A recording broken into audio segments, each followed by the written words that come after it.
క్షణికావేశంలో బంధాలు బంధుత్వాలు తుడుచుకుపోతున్నాయి.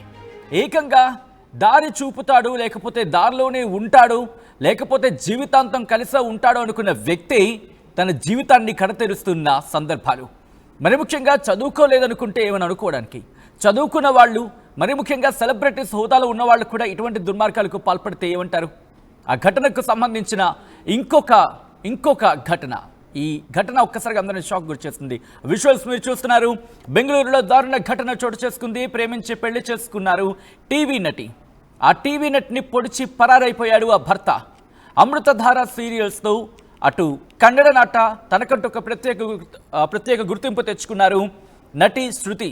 20 ఏళ్ల క్రితం ఆటో డ్రైవర్ అమరేష్తో ప్రేమలో పడ్డారు. ఆ ప్రేమ కాస్త చిగురించి ఇంకాస్త ముందుకు వెళ్ళి పెళ్లిగా మారింది. కొంతకాలం వీళ్ళిద్దరూ కూడా బాగానే కలిసే ఉన్నారు, కుటుంబంతో బాగానే ఉన్నారు.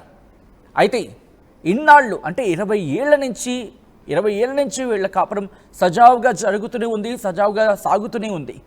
కానీ ఏమైందో ఏమో గత కొంతకాలంగా వీళ్ళిద్దరి మధ్య గొడవలు మొదలయ్యాయి. దీంతో ఈ నెల 4న శృతిని కత్తితో పొడిచి పరారైపోయాడు. పొడిచి చంపేశాడు ఆ భర్త.